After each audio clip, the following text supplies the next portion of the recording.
Stanio Clanio, what's going on? It's Eric Stanio from Team Stanio and Keller Williams here in Cincinnati in Northern Kentucky. It's been a minute since we've had a YouTube live, and we've kind of taken a little bit of a summer break. And I'm trying something new today and doing it on a Thursday late morning here on Eastern time. Wanted to see if it worked for you guys. Let me know in the comments below. Wanted to see if you can jump in.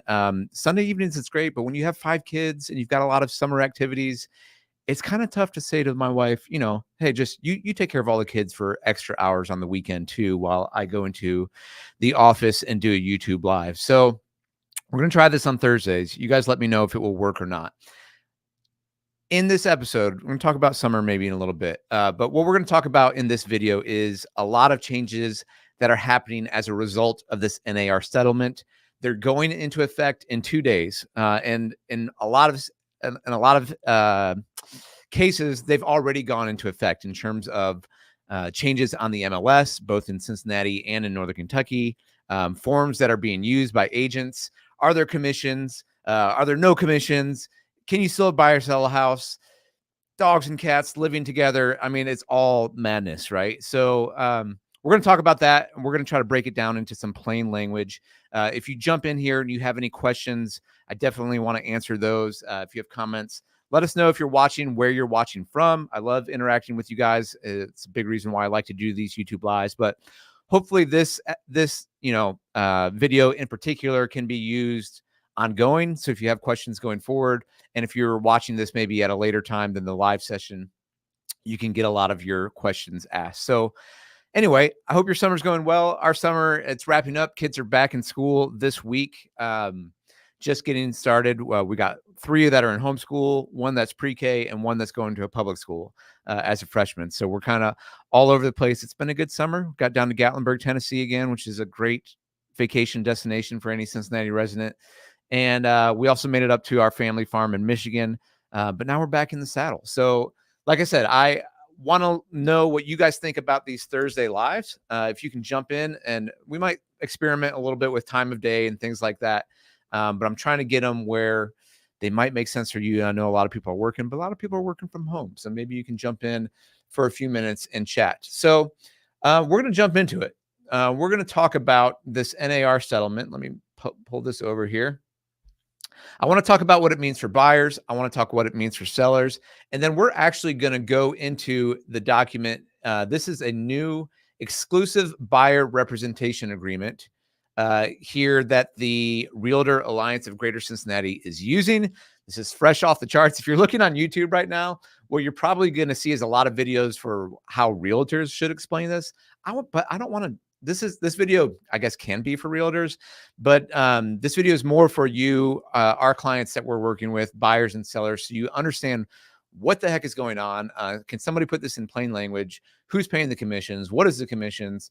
What's changing? What's not changing? What's staying the same? So we're actually going to go, I'm going to actually do something really weird, which is I'm going to read a document line by line so that we can kind of understand it, talk through it. And like I said, if you have any questions, you can get them answered here. That's the whole point of this YouTube live.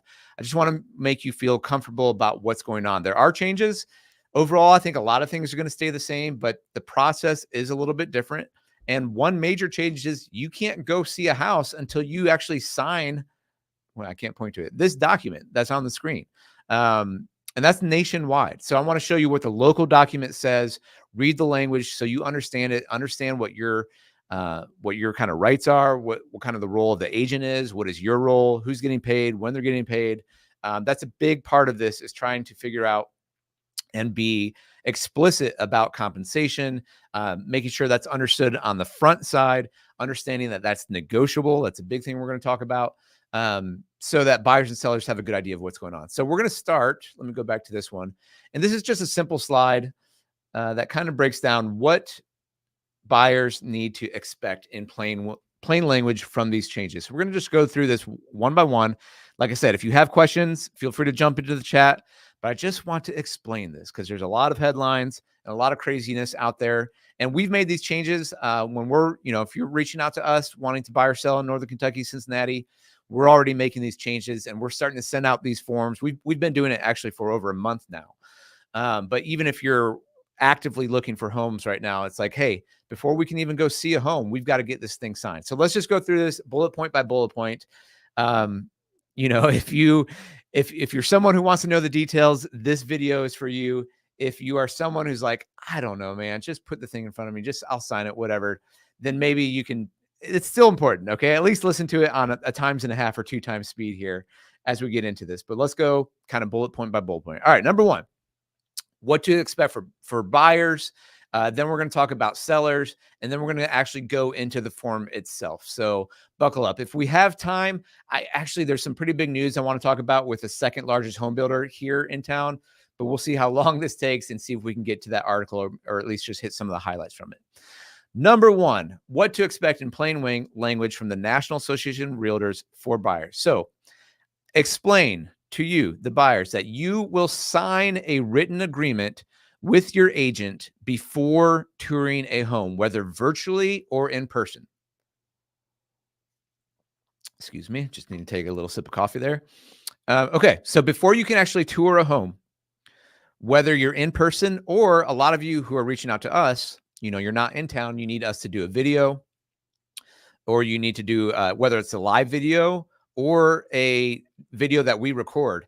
In order to actually tour that home virtually or in person, you have to sign a written agreement with an agent. Like I said, we're going to go through that agreement and what it says and what you're actually signing.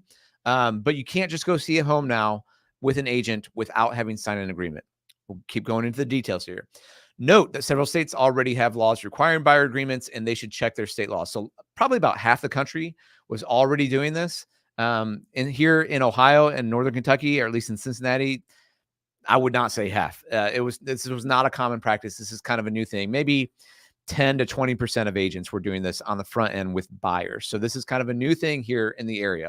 All right, number 3, explain that they do not need a written agreement if they are just speaking to an agent at an open house or asking about their services. So let's talk through that. That's important too. So if you're just feeling out which real estate agents you want to work with, let's say you're interviewing a couple of agents, whether they're by referral or whether you found someone on Zillow or whether you are looking at Google reviews or Dave Ramsey or whatever, however you found different agents, you don't need a written agreement signed just to speak to them. Okay. You can speak to an agent first. Additionally, you can go to open houses without having a written agreement signed with an agent. So if you want to see a house, there are different sites. The MLS should syndicate whether there's an open house on that property or not.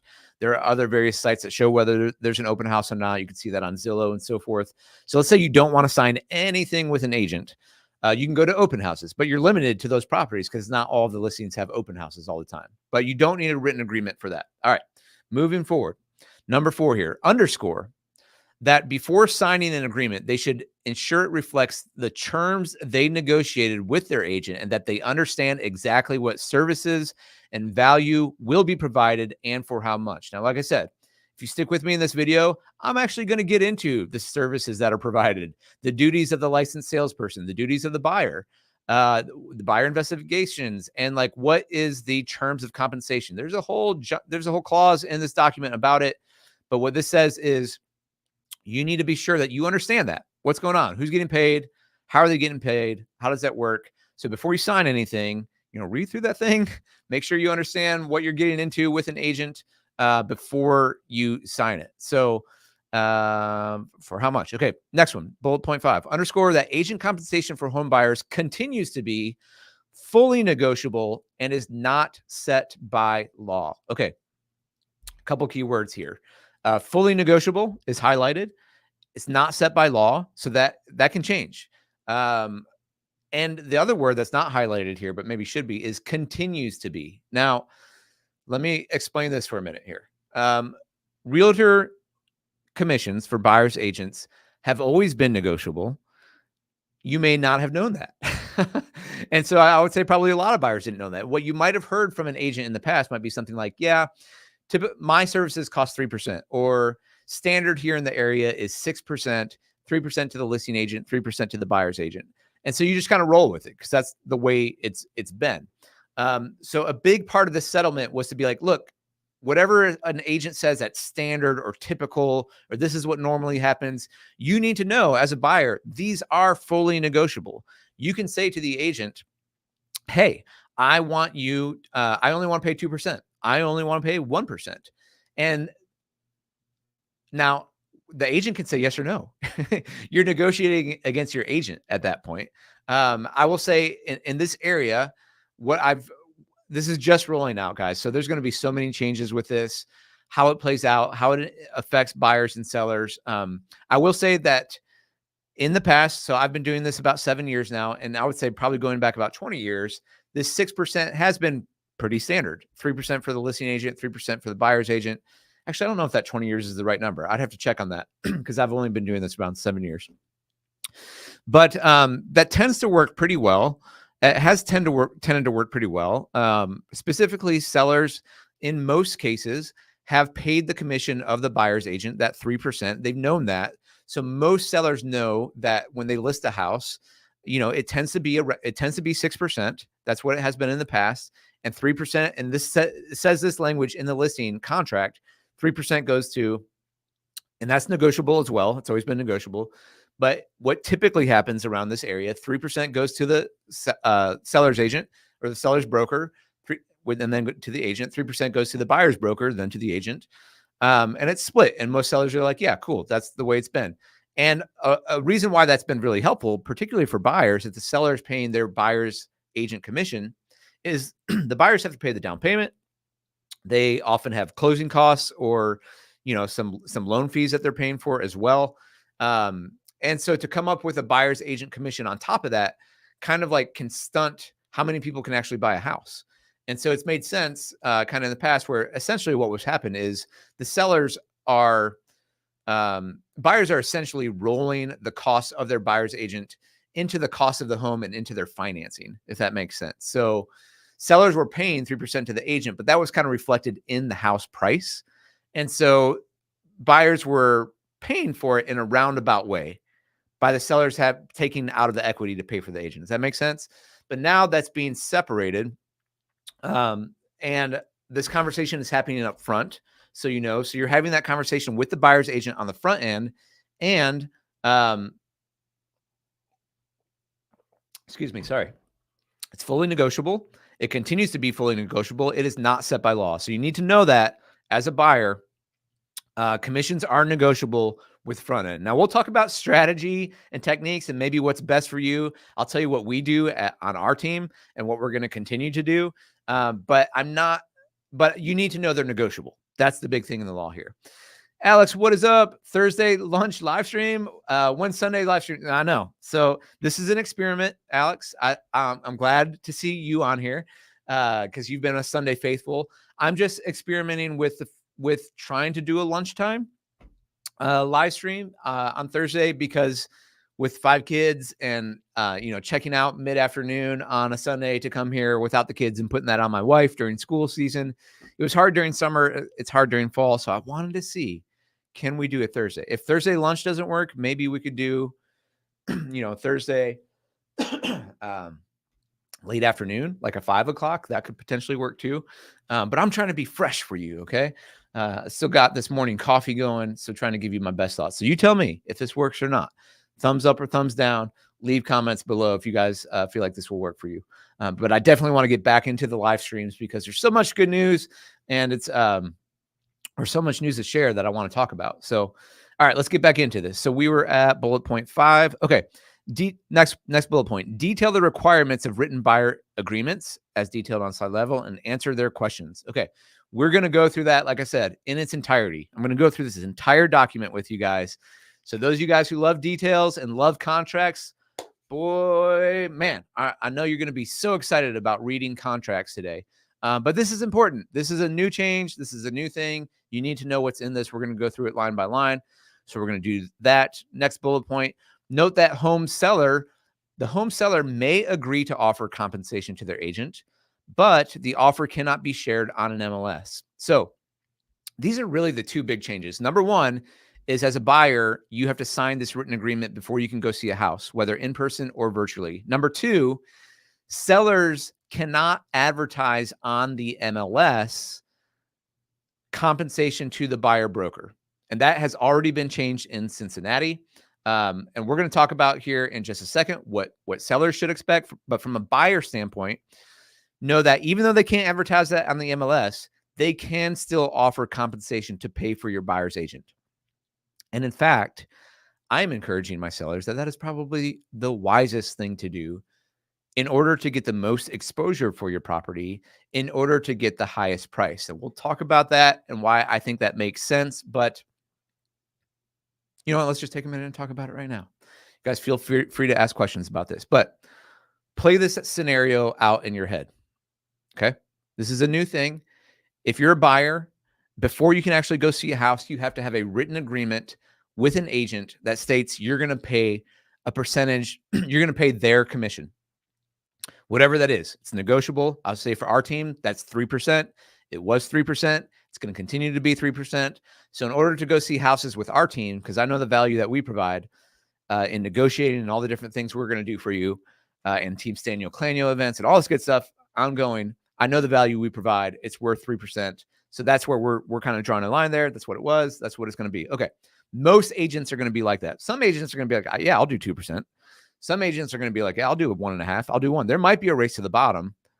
I will say most agents I've talked to who are high production volume agents are not saying, yeah, I want to slash my commissions, because they know that they're good at their job. Okay. So this is me theorizing. This is hypothetical. Okay. Hypothetically, I think the agents who will be willing to take less money, less than 3%, probably provide less services or don't do a ton of business. And so the buyers who are shopping for agents who will take less commission might have a less high quality service. Could be better. It could be better. It could be worse.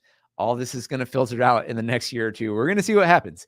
But I'll say for our team personally, and for most teams I'm talking to, especially high production agents, they're 3%. Excuse me. And they're going to stay at 3%. So roll forward with me in this scenario between buyers and sellers. You as a buyer have just signed a written agreement that says you're going to pay your agent 3%. Now, as a seller, you can decide if you're going to pay compensation to the other agent or not. It can't be advertised on the MLS, but you can decide if you're going to pay that or not.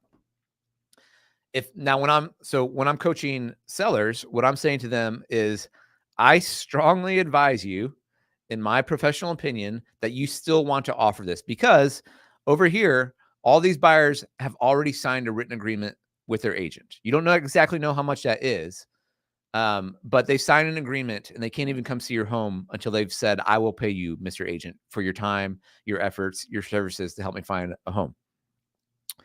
If you are in the minority of homes who are not offering to pay that agent, that buyer will still figure that out. So even though they can't advertise on the MLS, there are other places you can advertise that. We'll talk about that in a second. And so you want to go see a house. Let's say the seller's not offering a buyer agent co-op. The buyer's agent figures that out. They go tell the buyer, hey, yes, we can go see that house. Just so you know, they're not offering a co-op. So you already signed a document with me that says you need to pay me 3%. So if they're not offering anything, you're going to have to pay the difference. Do you still want to go see the house?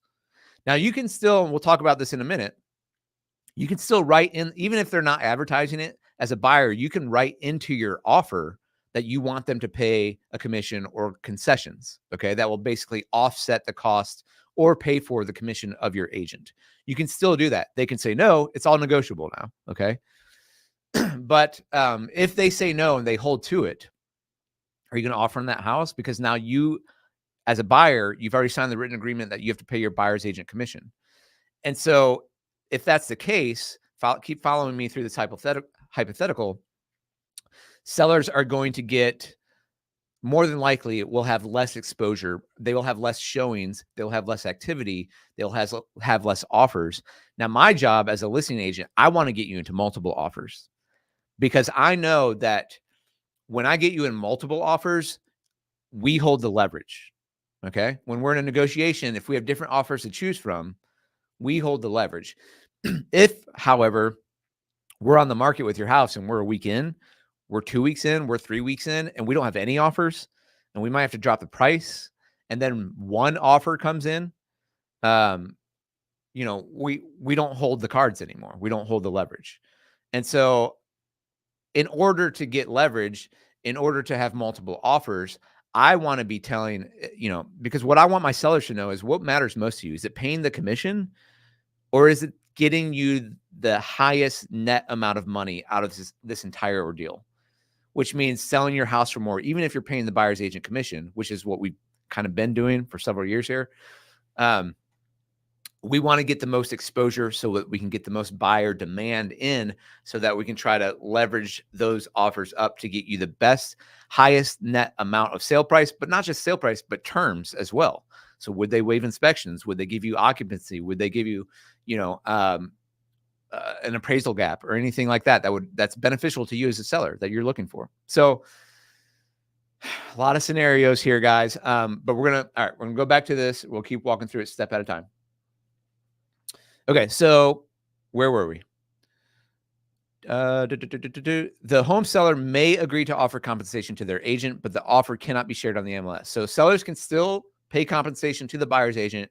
They just can't share it on the MLS. We're going to figure out the best ways to do that going forward. It's basically going to be extra texts and calls between the agents. Also, sellers can advertise it on, so agents can put it on their own personal sites. They can put it on their company sites. They can put it on social media. But you can't do it on the MLS for some reason. Okay. Next bullet point. Ensure they know these practices changes go into effect August 17th. Today's August 15th. So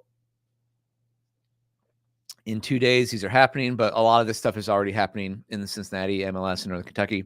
As always, emphasize that buyers have a right to expect that housing will be available without discrimination or other limitations based on race, color, religion, sex, disability, familial status, or national origin. So fair housing here can't have discrimination in regards to these things. No MLS participants and buyers are not required to enter into any particular relationship and will still be able to enter into any type of professional relationship permitted by state law. All right. So buyers, does that make sense? Any questions? Leave them in the chat.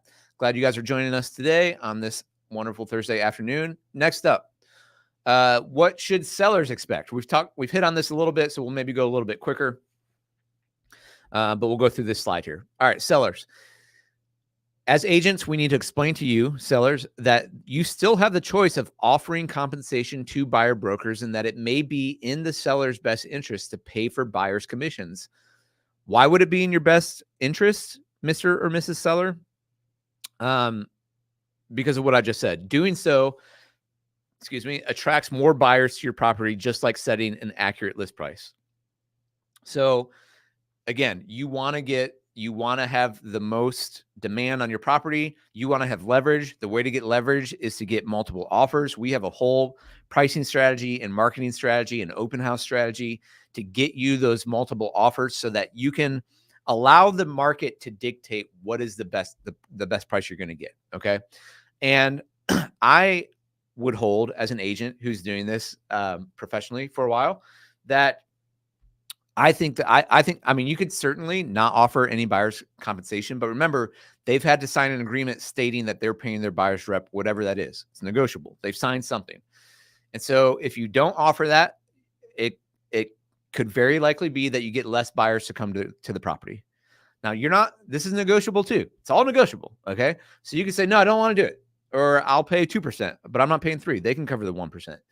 Just realize, as you're totally fine doing that. You can, it's totally within your purview. Just know that whatever you don't offer is likely that the buyer has to pick up, and that could very well knock down the amount of buyers who come and see your property. The less people that come and see your property, the less offers you're going to get. And what we want to do, I want to get a frenzy of activity, especially that first weekend. So in Cincinnati, we can do it coming soon. We can do an open house. We can do the pricing strategy to get it just right. Even don't think I'm crazy on this. We might actually, I want to get the blur here. We might actually go a little bit below what we think it might sell for. And why would we do Eric, why would you do such a crazy thing? I want the most money for my house. I know you want the most money. I want the most money for you. I get paid if you get more money. Okay. So I get paid more the more your house sells. But to help you sell for the most, if we think it's going to sell for here and we go just a little bit under, hey, in this market where there's low inventory and your home's in good condition and it looks priced a little bit under, what's it going to do? Bring buyer activity. Well, you know what else is going to bring buyer activity? Say that you're going to pay for their agent compensation. Okay, pay for their commission, then you get more buyers, then you might get those multiple offers in the market. And we'll leverage those offers, because what we do, if you guys are unaware of this, if you're selling a house, is as soon as we get that second offer, we can make a message out to everyone who's shown the house, who has shown the house, who will show the house, and say, hey, everybody, thank you so much for your efforts. We're really excited to have your buyers come in the house.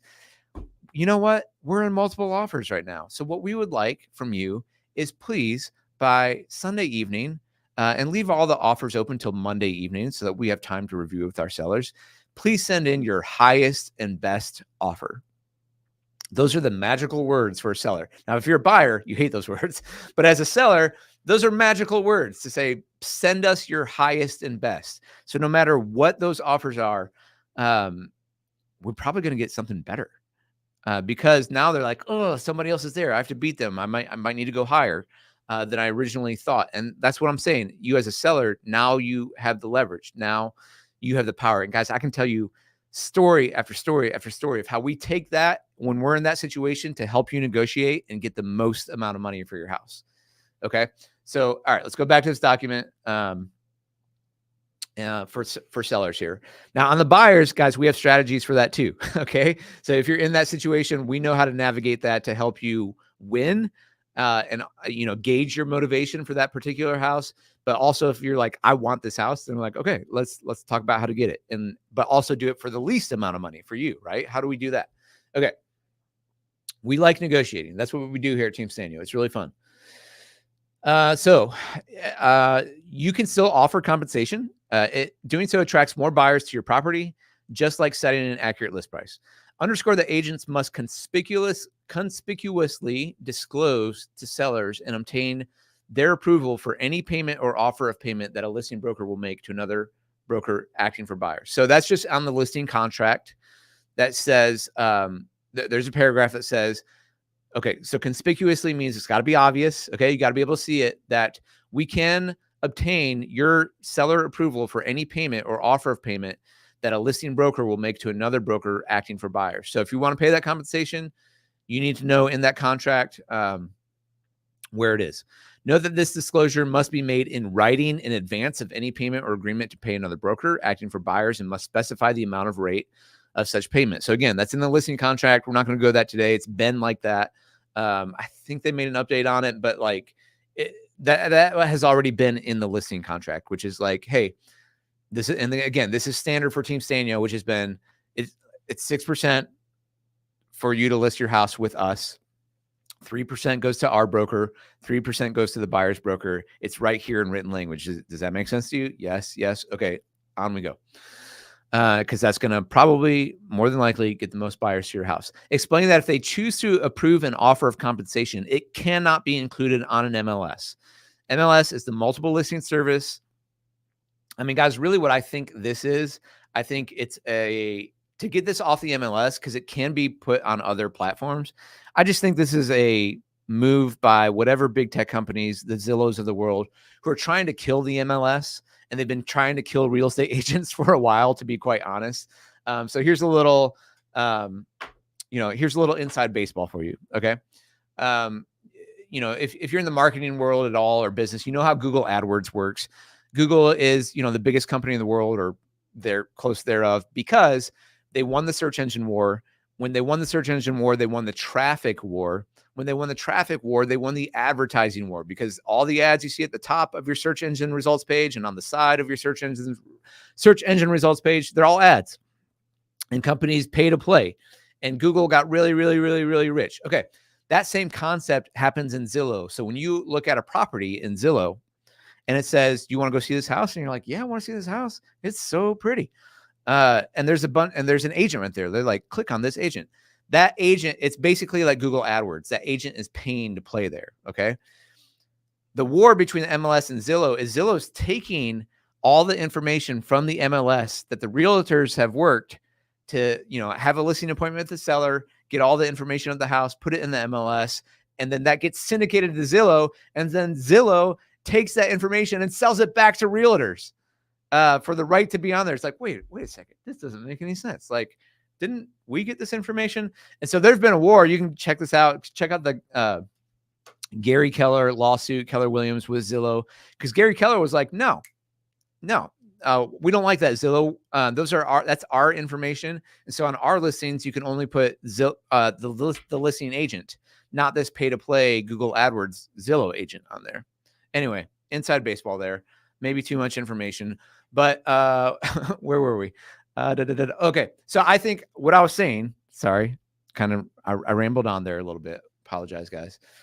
What I was saying was that I think this is a ploy. Like the fact that you can't advertise compensation on the MLS is whoever settled this lawsuit, whatever big money is behind it, they're trying to kill the MLS.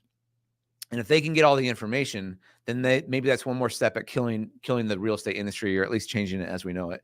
And it all may change. This all may change. I could be wrong about everything because you can't advertise it on the MLS. However, you can advertise it other places. I don't know, maybe a place like Zillow. So it's going to be really interesting to see how this unfolds. But describe to sellers how agents, you can't advertise on MLS, but you can advertise listings off of the MLS platforms such as social media, flyers, and websites. So this is weird. I'm going to be honest. Like right now, all the brokers are like, okay, how do we do this so that we don't get sued? How do we efficiently get this information so that buyer agents know that sellers are actually offering compensation to the buyer agent without getting sued because of this law, because we can't put it on the MLS anymore? So what was happening was this information was on the MLS that was then syndicated, because that's where Zillow and Realtor.com and Trulia and whatever other broker website, they all get their information from being syndicated from the MLS. On the MLS, it said seller co-op compensation 3% to the buyer's agent. And that got syndicated out to all the websites. So you knew when you were a buyer's agent, oh, good, they're going to pay me. Let's go see that house. Now there's got to be this extra step that when a buyer wants to see a property, the agent has to go do a little research and say, are they offering compensation or not? How that's going to play itself out is kind of still untold. There's going to be on your voicemail and just all these inefficient ways that creates extra work for agents, which I'm a little bit annoyed with, but we'll figure it out the most efficient way to do it, because we're representing you. Now let's say I'm representing you, the buyer, and you've already signed a written agreement with me saying you're going to pay my compensation. I want you to know if you have to pay for that or not. Because my job, what I want is you not to have to pay for that. I mean, ultimately, I want you to get the house you want. So it's possible you're like, no, I love this house. They're offering 2%. I'll pay the extra 1% for your commission because I want that house. And a lot of that's going to happen. It is going to happen. But you just need to know up front. You need to know up front. That's all this is transparency and making sure you, the buyers and sellers, understand who's getting paid what for when, and trying to do it up front. But on this MLS side, sellers can't, you can't advertise compensation on the MLS, but you can do it other places, which is weird. Okay. It's weird. So, okay. Inform them they can still offer buyer concessions on an MLS. For example, concessions for buyer closing costs. Now, let me explain this. So this is not a commission that goes directly to a broker, but what sellers can do on the MLS is say, we will offer up to the 3% of the value of the property towards the buyer's closing costs, or in Ohio, in Cincinnati, we call them settlement charges.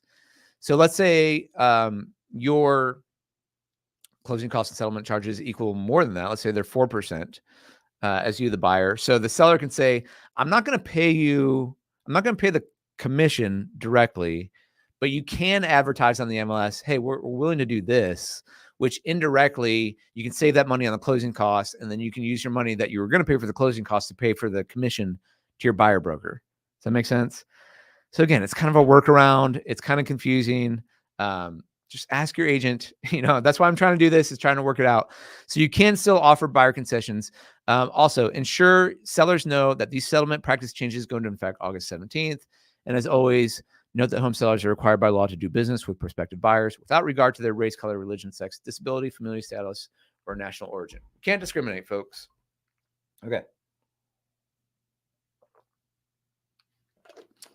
Guys, good to see you hanging in there. So here's what we're going to do.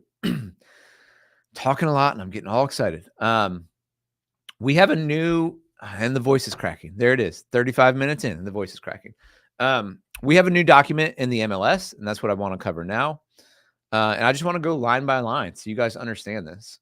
Again, when you look up on YouTube, the only thing you're going to see right now is like videos on how agents should explain this to buyers to get them to sign it and how to handle objections, which is funny. I guess it has its place because buyers are freaking out. For me, I'm kind of like, look, if I can't prove that I'm valuable to you and explain how I get paid, then I suck. Like, then, go work with the 2% person. Cause I know that I'm good at my job. I know that we serve our clients well. I know that we're good at getting people into the homes they want, helping them understand their criteria, where they might want to be in the area, what's best for their families, what can they afford, working with top-notch lenders, having a really seamless transaction process, just giving really good customer care, being responsive. We have a team between myself, our agents, our executive assistant, Carrie Reichwein, whose sole job is customer care. And then we have ongoing events 4 times a year that you guys are invited to, where you can kind of reap value once you've been a client of ours, and beyond. So like, I know that we bring value. I know that, and beyond that, the negotiating skills, I know I've saved my clients, like, I don't know, at this point, like hundreds of thousands of dollars probably, with the amount of business we've done. And I love doing that. Like, negotiating and being like, oh, I just got my client five grand. Like it's, or 10 grand or 20, or like they did this and that other agent messed up and I got them. Like, I love doing that. That's really fun for me. And like, you should have agents who like negotiating, and are saving you money. But it's not just, can't always just be a pit bull. You also have to know like when to pull back on the reins and be like, hey, I know this sucks and this might be extra money, but like, is it worth blowing up the deal over? Do you want to start all over? And maybe we do. Oftentimes we'll start the whole deal over and go searching again. Or oftentimes it's like, no, like we need this one and we need it by this date. And like, yeah, that's extra money or whatever. So it's negotiating and pit bulling, but it's also like listening and understanding, being intuitive and understanding the big picture. So, okay. Sorry, you guys are getting in a hole. It's been a while since I've done a YouTube live, so I'm trying to not ramble too much. Be sure to ask your questions in the chat. But what I want to do now is I want to dive. I want to see if I can make this bigger. Into this. Can I make that go away? Present? Does that work? No, that's small. 1 second, guys. All right, I think you can see this. I'm going to read through it. Okay, so the big change for buyers, and we work with a lot of buyers who are moving to the area because you guys watch YouTube. Thank you. Is this written agreement? So this is hot off the press, brand new, exclusive buyer representation agreement. So if you contact us, we're going to set up a call, have a buyer consultation, understand your criteria, set up a search portal for you, start sending you properties that are like, we think this could potentially be a fit. And then if you want to, and then you say, when you see some that you like, let us know. We'll schedule the showings. Before you can do the showings, okay, you have to sign this document. So I want to read this document. It's 4 pages total. And if you have questions, drop them in the chat. Here we go. This is used for members only. It's a legally binding agreement establishing exclusive agency agreement between the buyer and the buyer brokerage. If not understood, seek legal advice. Disclaimer before I get into this, I am not an attorney. I'm not an attorney. I'm not a lawyer. If you want a lawyer, get a lawyer. I'm just a lowly real estate agent. I'm just a simple caveman. Drop in the chat if anyone knows that reference. Okay. Representation and agreement and term. The exclusive buyer representation agreement, that's what this thing is entered into by and among you, the buyer, and us, Keller Williams Advisors Realty, the buyer brokerage, and the following licensed salesperson. That's me, affiliated with the buyer brokerage, Eric Stanio, the licensed salesperson. The buyer hereby appoints the licensed salesperson, that's me, and the buyer brokerage, Keller Williams Advisors Realty, as buyer's agent and representative, and grants the licensed salesperson and buyer brokerage the exclusive right, means only, just you and me. We're working together now. And I will say, I like this. Like, I've wanted to do these in the past, but one thing I've really liked about YouTube is like, I get so much trust. You guys watch the videos, and typically when you reach out, you're like, we watched a lot of your videos and we like you and you're our guy. And so I'm really thankful for that. That's a huge reason why I continue to do YouTube and not pay for a bunch of like Zillow ads where they don't know me at all, and that's how some people do their business. I like doing this because I like talking to you and I like trying to educate you, and I like building a library of content that is hopefully helpful for you as you're looking to move to the area. And typically when that happens, it builds a lot of trust, which is another reason why I like doing the content, which is great. And I haven't done these agreements in the past because I'm like, look, you wouldn't have reached out to me unless you don't trust me. And if you don't want to work with me, then I'll let you go work with someone else. But usually once we meet, it's like, we know, there's a level of trust there. So, but now this is law. So we have to do this. Okay. We have to do this. All right. So exclusive right and authority to locate real property, the real estate, and to negotiate on behalf of the buyer for the purchase or exchange of the real estate identified during the term of this agreement. So my job is to help you, to be your only guy, to locate real property for you, and to negotiate on behalf of you. Okay. And this begins on the date we send this to you, the date we send this to you, and then the expiration date. Now I want to point something out. You have to do a written agreement, but this expiration date can be 1 day. Okay. There's a little tip, a little secret. If you're freaked out about signing something, because so many agents do use Zillow that I'm talking about, and they don't know their clients from anyone, and they don't trust them, and no one trusts anyone. The Cincinnati Greater Alliance, they actually made basically a 1 day document. It's a one house document. It's like, you can sign this agreement just for this house. So if you're freaked out by this whole thing and you're like, I have trust issues and I don't want to sign anything, and I don't know if you're a good agent or not, and that's the case, just so you know, there is one of these. We're not going to use it because I don't want to show you one house. Like, if you want to see only one house with me, I'm gonna be like, why do you only want to see one house with me? Like, let's talk about that before we like sign a document that says I'm only going to show you one house. There are a lot of agents out there who will only show you one house and then try to build up the trust from there. And I get it. Like, that's fine. If you pay for Zillow ad and you have no trust, I don't like working that way. If I have to do it, I'll do it. But like, I don't want to do that. I want you guys to be like, yeah, you're the dude. Like, let's have a phone call, or let's meet in person, or let's do a virtual call and be like, you're our guy. I checked out your reviews. Let's sign this thing. So for us, I want this to be like at least a 6-month agreement, if not a year. Now, that being said, if we're 30 days in and you're like, you suck, you're not doing anything you promised to do, and you want to break it, I'll break it. Like, I'll be like, okay, we'll cancel this thing. Or at least like, well, what am I doing wrong? Can I fix it? Like, tell me what's going on. Well, there's no houses on the market. I'm like, yeah, I know there's no houses on the market. Like, I told you that, but like, let's try to work it out. But anyway, you have to have this written agreement. At the end of the day, for me, I would much rather break a written agreement with someone than force somebody to work with me that doesn't like me. That just sounds terrible for everyone. So that's me. Agents can do what they want. That's just me. In the event that during the term, an offer to purchase is being actively prepared and or negotiated, and or there's a fully executed contract to purchase real estate, the term shall extend beyond the expiration date stated above until the closing of the purchase at the subject of that offer or contract with the termination or any such contract to purchase. So there's an expiration date to this thing. Let's say you're in contract and the house doesn't close until beyond this, this is saying it automatically extends until the closing of the house. So you don't have to redo it. Buyer agrees that the licensed salesperson and buyer brokerage are each hereby appointed to act as the real estate broker for buyer during the term of this agreement, and that buyer brokerage shall have the authority to appoint other licensees within its brokerage to represent the buyer's interests during the term of this agreement. So if something happens to me, Keller Williams advisors can say, here's another agent in our brokerage who can take over.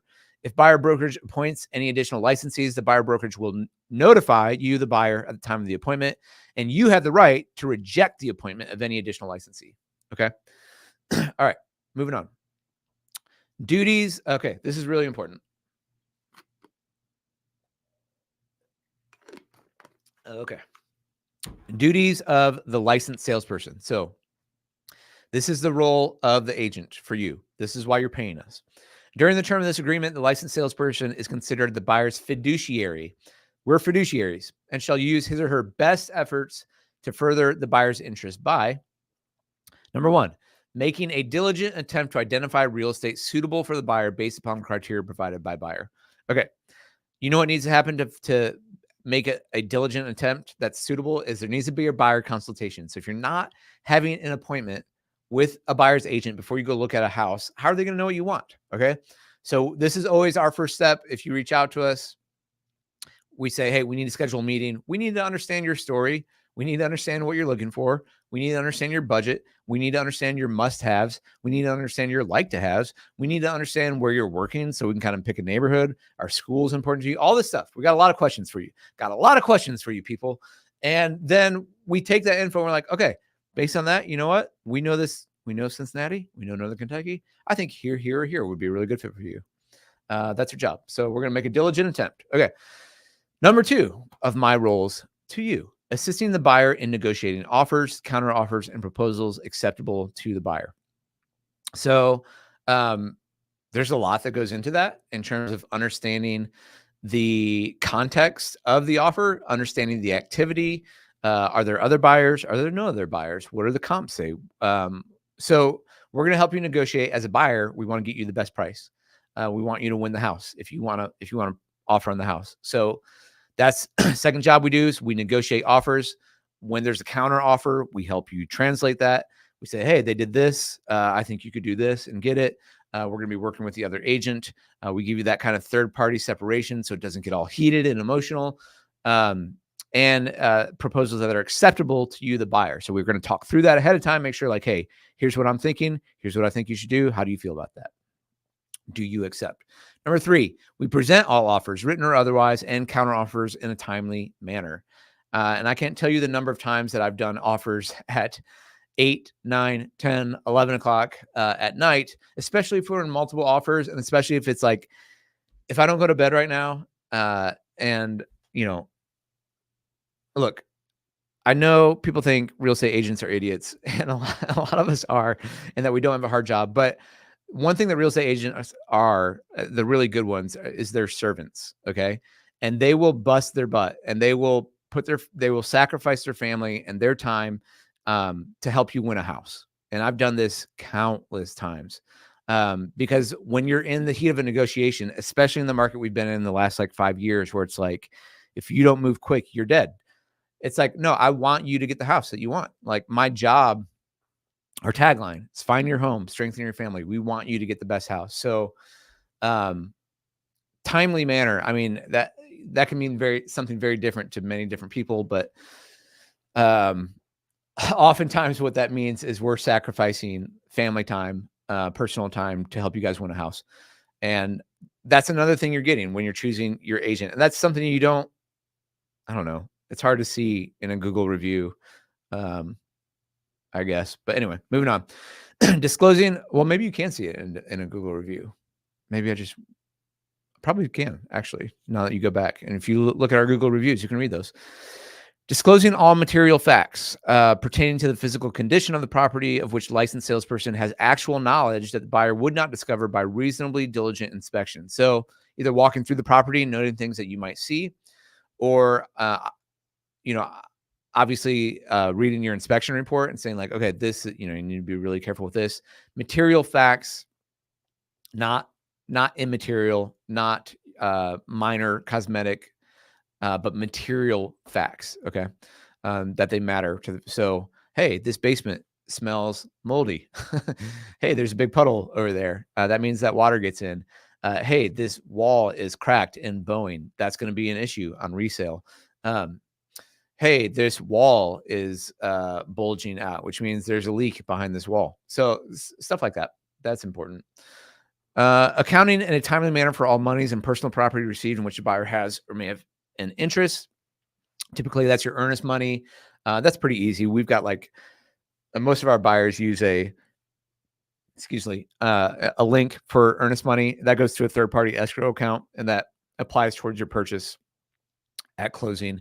And if if you fall out of the contract, we get that money back to you, or we say, hey, do you want us to just hold this for the next one if we're going to continue to shop? That way you don't have to do this again. And you can say yes or no. Anyway, we have to account for that money. Following any lawful instructions of buyer. Okay, so this is interesting one. You might not know this, but this is part of the our job as a real estate agent, is that whatever you tell us to do that is lawful, we have to follow those instructions.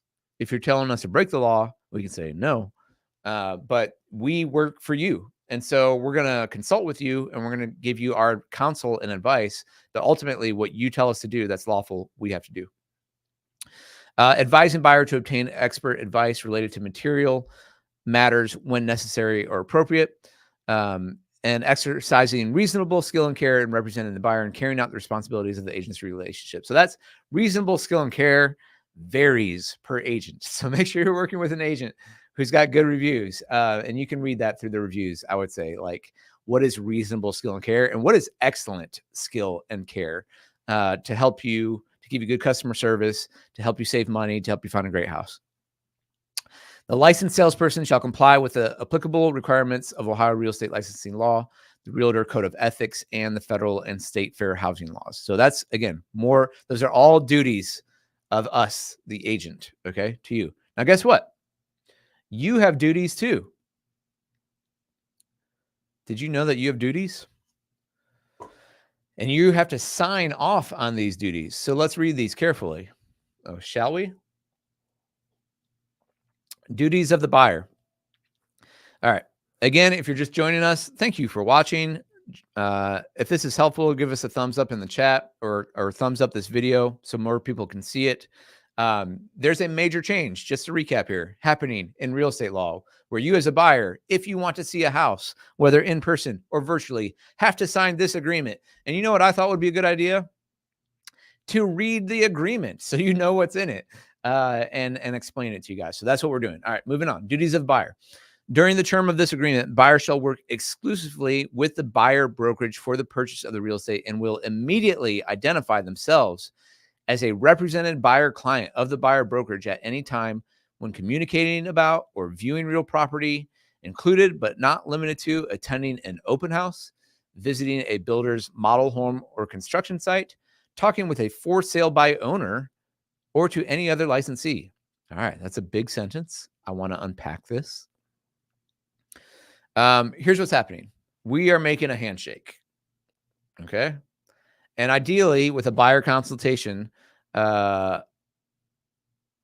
you understand what we're going to be doing for you. We understand what you're looking for. And at the end, what this document says is would you like to hire me? Great. If you want to hire me, we're working together and we are married. Okay. And this document, we are together. Okay. You can't date anyone else. You can't date any other agents. This document says that we're working together, which again, I think is a good thing. It's a good thing for the agent. So you can't go sleeping around, okay, with other agents. You can't go cheating on us. You're working with us exclusively. And if you show up at an open house, if you go to a builder's model home, or if you talk to a for sale by owner, you have to say, I am working exclusively with Eric Stanio of Keller Williams Advisors Realty. Here's the paper. Yeah, that's a big deal. Okay. So that's, you have that duty. Okay. So if you sign this, I want you to understand that you're working exclusively for the term of the agreement, unless for some reason you guys cancel that, but that has to be in writing too. Okay. So once you sign this, you're locked in. So be sure you know who you're working with. And do you like that person? Do you want to work with them? All right. Continual duties by the buyer. Buyer agrees to cooperate with the buyer brokerage and its licensees in its dealings with the buyer brokerage and its licensees under this agreement, and to ensure that any personal and or financial information provided by the buyer is true and accurate. So you got to tell us facts that are true about your finances. Buyer hereby authorizes the buyer brokerage to disclose to the seller the buyer's ability to purchase said real estate. So that's basically like a pre-approval letter. You let the seller know that. Buyer agrees that during the term of this agreement, any and all inquiries and or negotiations relating to the acquisition by the buyer of any desired real property shall be through the undersigned buyer brokerage. So if you want to buy something and you sign this agreement, you gotta go through us. Okay. Buyer confirms. Now, this is a little bit different in Kentucky or Ohio, but this is a very important one. And this is, by the way, is going to cause a mess because people are going to sign this document without having known what they signed. Not my buyers, right? Because we're doing this video. But people are going to sign this. But here's what it says. Buyer confirms that your buyer has or has not entered into any buyer representation agreement or similar agreement with any other real estate brokerage. So the question is, have you signed this with anyone else? Okay. If you're married to someone else, I can't marry you because you signed that document. Okay. We are all about monogamy here in the real estate buyer agency world. Am I using too many marriage analogies? Okay. Buyer understands that signing more than one buyer representation agreement could result in the buyer being responsible to pay additional compensation or other fees. Okay. Now you're going to perk up at this one, because if you sign two of these agreements that said, I'm going to pay your commission, and you end up cheating on me and going with someone else, and you close on the house with them and you pay their commission, but I'm like, we signed this agreement. You got to pay my commission too, because you said you would. I don't want to do that because I don't like lawsuits, but like, this is going to happen, guys. This is going to happen all over the place. There's going to be messy lawsuits. Just know, okay? Just know, like, if you sign two of these things, then you could be paying multiple commissions. You don't want to do that, right? Just trying to warn you. Be careful about these things. If you don't like that agent, then you got to get it canceled before you work with another agent, okay? Buyer agrees not to enter into, directly or indirectly, any other buyer representation agreements during the term of this agreement. So once you sign this with us, you're also saying, I won't go cheat on you, okay? I won't go sign another one. Any referral fees to be paid on buyer's behalf must be disclosed prior to entering into this agreement. Buyer's behalf must be disclosed. So, okay. So that, so if let's say you were referred to me from another agent, referral fees. That's your duty. That's not my duty, actually. So that's your duty as a buyer.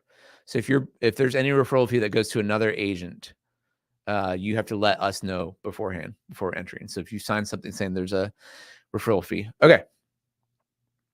Some of this is pretty standard buyer investigations. I'm going to skip through this one, but this basically says, look, in regards to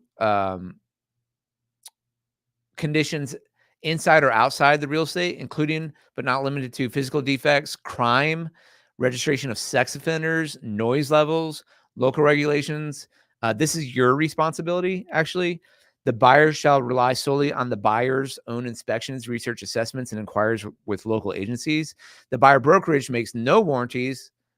They're like, hey, I don't know. With regard, now I want to give you some, but this is actually saying you're going to do your own investigation about the neighborhood, about these things, about assessments, research, local regulations, sex offenders, noise levels, crime statistics, zoning, school district. You buyer assumes sole responsibility for researching the foregoing conditions. Buyer acknowledges that the buyer has the sole responsibility for conducting investigations of these conditions and the use of the real estate to verify that the real estate is suitable for buyer's intended use. So that's on you. Agency. The licensed salesperson is appointed as an agent of the buyer under this agreement. The agency relationship is exclusive, meaning that during the term of the agreement, buyer will not appoint another real estate agent outside of the buyer brokerage's firm to act as the buyer's real estate agent. So this means that I'm going to be your agent, and it's just you and me. Buyer confirms that prior to entering into this agreement, buyer has received the consumer guide to agency relationship. So we send this document and that consumer guide from the buyer brokerage, and that the buyer has signed a separate acknowledgement of receipt of the same. Fair housing, we talked about this before. You can't discriminate. It's illegal to profit from inducing or attempting to induce person to rent or dwell in by representation. So this is from the fair housing law, federal fair housing law. Contemporaneous offers. This just states that I can represent multiple buyers, and that if that happens and both of you want to offer on the same house, okay, that's what's a contemporaneous offer.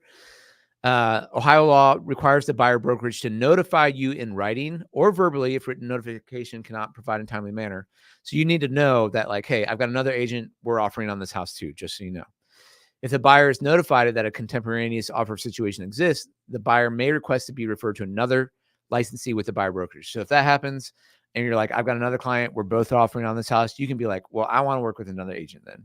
Cool, you can do that. Legal notice regarding compensation. All right. This is a big one. That's why it's in bold. And this is what a lot of the headlines are about, is like, who is paying this thing? Okay. Legal notice regarding compensation. Broker fees and commissions are not set by law, are fully negotiable, and may be paid by the seller, the buyer, the landlord, the tenant, or a third party, or by sharing or splitting the fees and commissions between brokers. So there's a lot of ways to pay this commission, but you have to sign up front what you're going to pay. So you need to know how much, and that's what this first part is. Terms of compensation.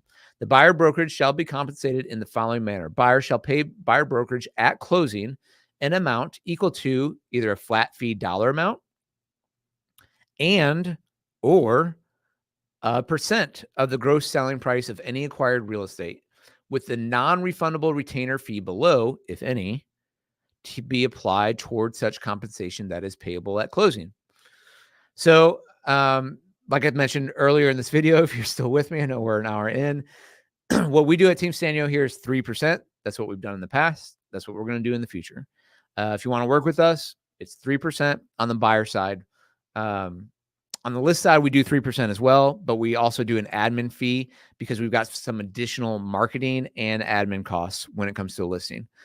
But we don't have you pay that as a buyer, at least not at this point. There are some people, by the way, there are some agents who are going to 3.5% to 4%. And they're like, look, I'm the best at what I do. Here's my stats. Here's my reviews. If you want me, you can pay extra, or you can pay this extra retainer fee, or you can pay this extra admin fee to pay for my transaction coordinator. So this is negotiable. We do 3%. I think most of what you'll probably see out there is 3%, but this is totally negotiable. Okay. So that's B. It's applied at, you pay at closing. The compensation is payable at closing. So when we help you, when we fulfill all of our duties of helping you locate, negotiate, and close on the property, we get paid. However, there's this B section. Okay. Buyer shall pay buyer brokerage a non-refundable retainer fee of X amount of dollars. I like this idea. I might start doing this in the future. We don't do it now, but it's basically like, okay, we're going to do a bunch of work on the front end, and we're going to have the consultation. We're going to set up portals. We're going to do showings for you. And we want you to pay, let's say, $500. Because let's say we don't find a house, or your situation changes, or you say like, no, I know we did a bunch of showings, but I don't like you, or whatever it is. And you go and we don't move forward. Well, that's all sunk cost for the agent. So go outside of the real estate world, I guess, for a minute, and think of an attorney or a doctor, or like, I don't know, a mechanic, like any service professional. Do they work for free? And what's kind of weird in the real estate world is agents work for free until you close on your house, or at least they have. And will continue to, in most of the case, if you're not doing a retainer fee. That's a weird thing. Like, that doesn't happen in any other, I don't know, leave in the chat or comments. Like, I'm trying to think of another industry where you only get paid. I mean, I guess some attorneys, but no, I mean, attorneys might get a cut of a settlement, but still they have retainer fees, right? So this is the same idea, retainer fee. We typically don't do this right now, but I'm not opposed to it. Especially we get clients who are like, no, I'm out, I'm bouncing. Like, if things get really shady here, then we're going to be like, all right, well, look, if you want us to get going to work for you, then pay us, I don't know, $500, $300. But here's the thing. If we close, that just goes towards, it's just a retainer fee, and that goes towards the overall payment. So of X amount of dollars, which shall be due and payable upon execution of this agreement, and which amount shall be applied towards buyer brokerage's compensation at closing on a transaction in which buyer acquires real estate, to the extent that any such additional compensation payable at closing is provided for below. So it's basically like your earnest money for your agent. Does that make sense? It's like a down payment. Like, here, get started. Show us some houses. This will pay for your gas money and your time, and then you'll get paid the rest at closing, and this amount will go towards that overall amount. So I'm kind of talking myself into doing this right now, honestly. It's a good idea. We haven't done this up until this point. We've kind of worked for free, and it's kind of just been like handshake, like, hey, pay us when we deliver. But I have lost a lot of sunk costs for making that decision in the past. Other fee, so could be an admin fee, could be support for services, additional commission besides something up here. So agents can also put in there. Again, this is all negotiation. If any blanks in subsections 9A, B, or C are not filled in, it shall be construed as 0 or not applicable for that method. So if somebody didn't fill this in, that means you're not paying them. They can't write it in later. As the direction of buyer brokerage may seek such compensation from the listing brokerage. Okay. All right, here's the next part. My voice is getting tired. Okay. This is taking longer than I thought. Thank you guys for hanging in here. At the direction of buyer brokerage may seek such compensation from the listing brokerage or seller in order to offset some or all of the compensation otherwise due from the buyer under this agreement. So we're going to agree to this document up front, what we get paid. However, at your direction, I am going to try to get all this money paid by the seller or the seller brokerage. That's what I want. That's what I think is best for you. That's what's best for me, because if you're happy and paying less money and get the house you want, then I'm going to get a good review and I'm going to get more clients and referrals. So you have to agree to this up front. This tended to happen again. This was kind of built into the cost of the house previously, and you were essentially financing this amount because the seller was paying the whole 6% on the back end. They were paying 3% to their agent, 3% to your agent. You just didn't talk about it. And what you were probably told in the past was like, a buyer's agent might be like, I'm free to you. And I'm going to repent right now. Okay. I'm going to confess. I've probably said that too. Okay. I've probably said, I don't cost you anything. And that was false. Okay. I'm sorry. That was wrong. That was the wrong verbiage. What I should have said is, I get paid 3%, but I'm getting paid by the seller's agent at closing. So you don't have any out-of-pocket costs for my commission because the seller's paying for that. Fuller context is that's kind of baked into property values, and you're kind of paying that out of the cost of the sale. Okay. And we can get into like, well, if I don't pay that, will home prices come down and all that? But my voice is tired, so we're not going to get into that today. All right, let's move on. So my job is I'm going to try to get all of my compensation paid to by the seller or the listing brokerage. Unless otherwise specified above, compensation is due and payable at closing. Any amounts paid by the seller toward the buyer brokerage compensation shall reduce the amount to be paid by the buyer. In no event shall the buyer brokerage receive or retain compensation from any source that exceeds the specified amount of rate agreed to with the buyer in this section. So let's say we agree on 2%, but the seller pays 3%. I can't get 3%. I only get 2%. Okay. I'm not going to do that. I'm only going to say 3%, but that's in the document.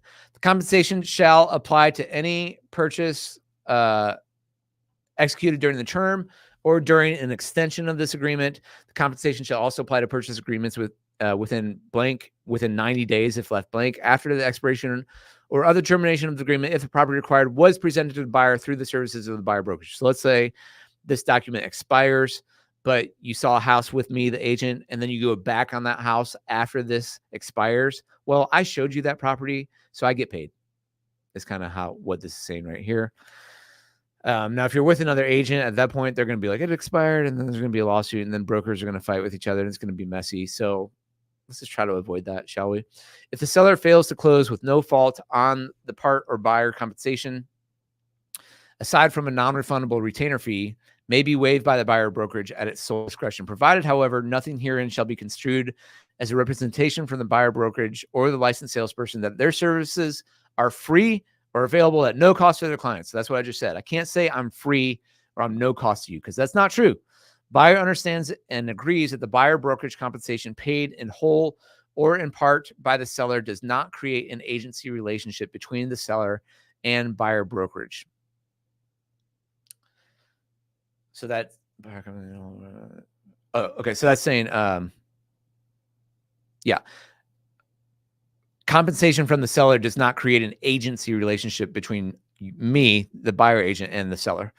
If the purchase between buyer and the seller fails to close or be executed because of any default on the part of buyer, with the exception of contract to purchase contingencies, this is important, compensation of the buyer brokerage will not be waived and will be due and payable by buyer immediately. So if you fail to deliver on the purchase, not because of an inspection contingency or an appraisal contingency or a financing contingency, and you just like say, nope, like, I know you got me that house, I know we negotiated it, and you show up at the closing table and you can perform, but you don't, you still owe the buyer agent the commission, and they can go to court with you over that. So that's in this document as well. Want you guys to know that. Other terms and conditions, they give you a whole one line there to write that. Governing laws by the state of Ohio. This says you can do electronic signatures. And this is the entire agreement. It supersedes any other written or oral agreements between buyer and buyer brokerage. Indemnification. This says, look, you're not going to sue us.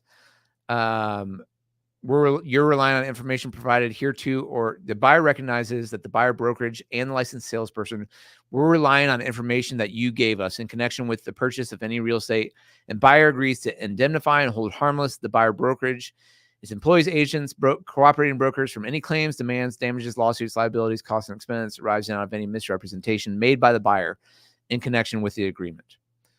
It also says that buyer understands and acknowledges that real estate professional is qualified to advise in matters concerning real estate, but I'm not a lawyer. I'm not a lawyer. I'm not a lawyer. I'm not a lawyer.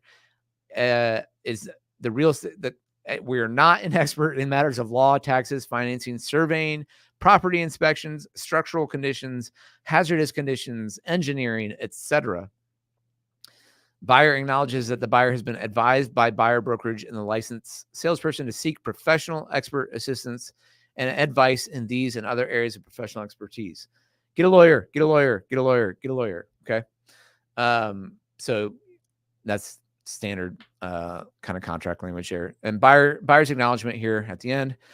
I almost hit the finish line, guys. I can't believe you guys are still hanging in here. I love it.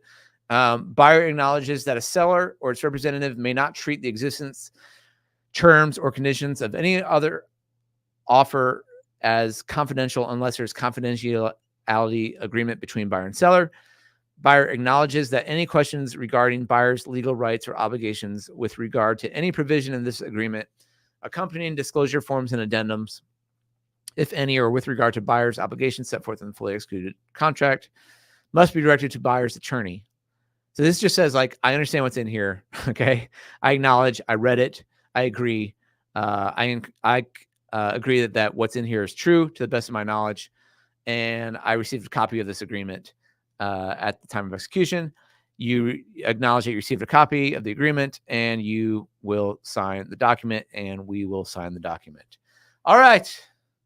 We did it, folks. That's what the agreement says. There's going to be a lot of confusion out there. So I wanted to spend some time going through this agreement with you.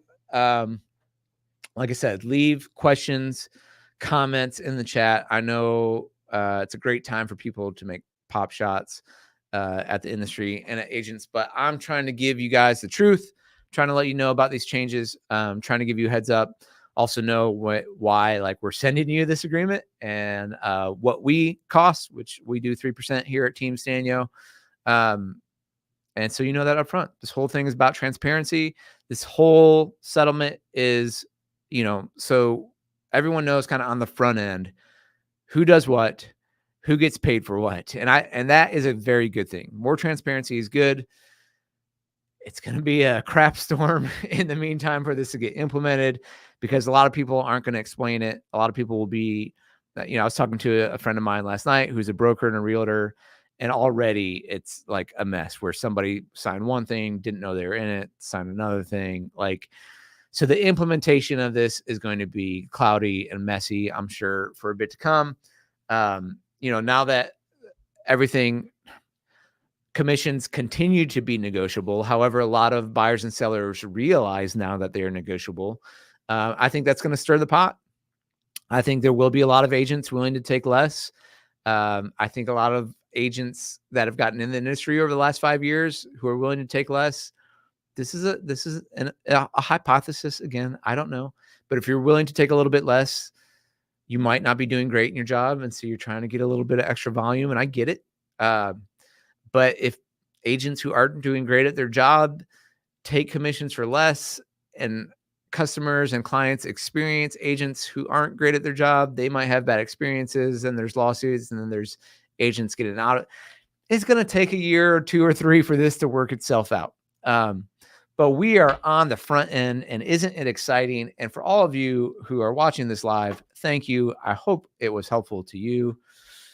I'm not going to get into this trees thing too much, except that it is interesting. I'll try to hit that up on my next live and what's going on in terms of a trend that's happening in the market from a condo townhomes perspective, specifically regarding the connected communities in Cincinnati. I think it's very interesting. We will talk about that the next time. So guys, thanks for tuning in.